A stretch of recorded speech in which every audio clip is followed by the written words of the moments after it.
Hi everybody, and welcome to this week's segment of the Hey Liz series that we're doing on the Happy Habits school group.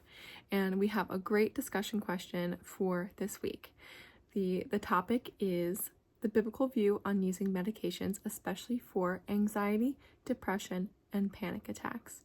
And the woman who posed this discussion topic had also noted that years ago, a friend strongly felt that medications weren't needed and tried to convince another one of her friends that was struggling that even though she was on medications, she didn't need them, that she should pray and rely on God. So there is a lot to go over here, and as a Christian getting my master's in counseling, I myself have a lot to say about this topic, and I will save a little bit of that for the end. But first, we're going to look towards the Bible for some truths surrounding this topic. So we actually see the Bible acknowledge medicine as a tool in 1 Timothy 5:23. The verse reads, "No longer drink only water, but use a little wine for your stomach's sake and your frequent infirmities." So here we see that Timothy is struggling from some kind of digestive or physical ailment in his stomach, and Paul is commanding him to drink a little wine to ease that illness or that pain.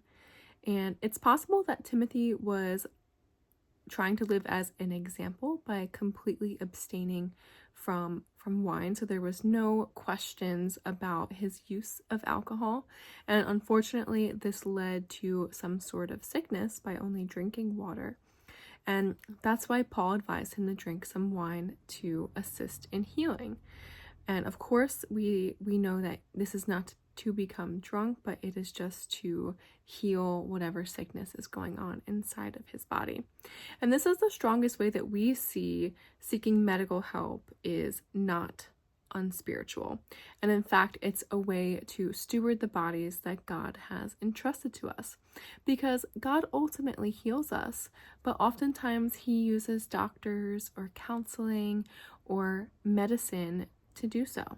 And this leads me to prayer and making our medical decisions, because frankly, they go hand in hand. Proverbs 3:5-6 says, "Trust in the Lord with all your heart and lean not on your own understanding. In all your ways acknowledge him, and he shall direct your paths." Sisters, we should be praying and asking the Lord for wisdom for what's best for our situation. And this might include counseling or medication or both when it comes to the struggles that we face in our mental health journeys. And I don't think that medication means that you lack faith. It doesn't mean that you don't trust God. It's not about choosing between the prayer or the medication. It's about trusting God to guide you in the right direction, and this might be using resources like medication or doctors or counselors in order to get that desired outcome. And in regards to the stigma around mental health and treating our mental health disorders, we've talked about this before, and it's a very sticky situation subject, especially actually in most areas of our lives, unfortunately. And I know that many Christians feel that taking medication for anxiety or depression is giving in or not trusting God, but you have to ask this: if one of your loved ones had diabetes, would you ask them to avoid their insulin and pray? No. You would encourage your loved one to take their insulin, and you would trust that God is working through that insulin in their body, and trust that God is working to heal your loved one of diabetes, and praying that their body would naturally produce the insulin on its own. The same applies to mental health. The same thing that applies to our physical health applies to our mental health, because God cares about our whole well-being, body, mind, and spirit, not just one of those, not just two, all three. So it's okay to seek treatment for our challenges that we face with our mental health. We need to extend that grace to ourselves and to others, because God can and does use medicine and doctors to help us thrive for his glory. And as we close out here, I want to bring in some of the things that that I deal with daily. As a Christian getting my master's in counseling, I am faced with patients and honestly people that just come to me who have taken medication, who do take medication, who have taken medication and stopped taking it, and who have never taken medication and are wondering if that is the best choice for them. And of course, I would always advise somebody to pray about any medical decision that they are looking for some clarity in.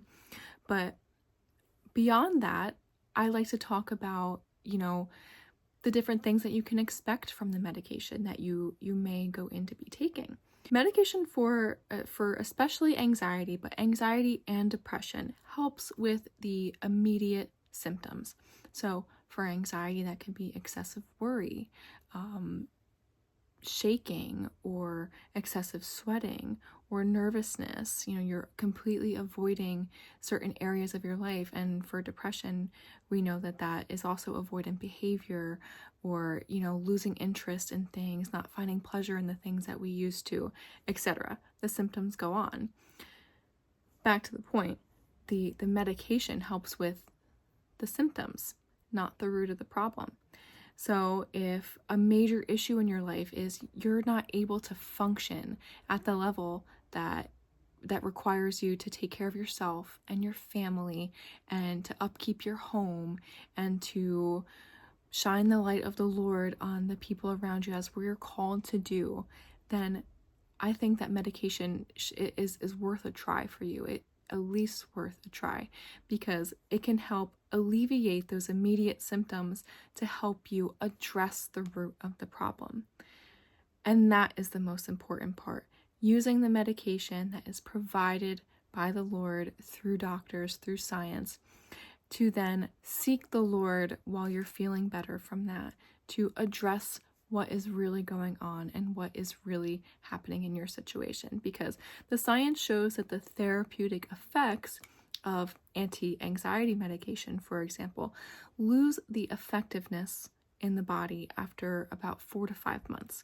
So in the beginning, the dosage that was effective and that was required to get the desired effect of alleviating your anxious symptoms is now required by more medication.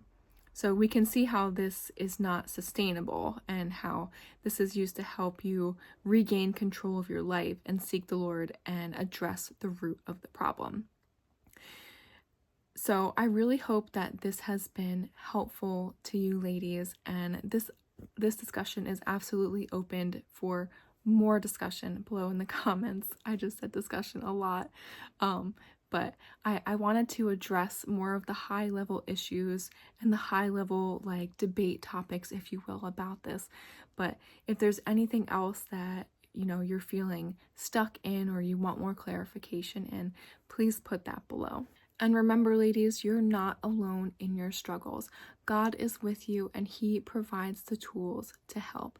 If you're feeling unsure, or you don't know where to start in the journey to talking about medication, or you need prayer, you can comment below, or you can message me. And remember to seek Him first in everything, because what works for somebody else may not work for you, because God made all of us unique, and each one of us responds to these different treatments in a completely different way from the person next to us. So if you have any more questions about that, please put those below. Message me. Let's walk this journey together, trusting God to guide our every step.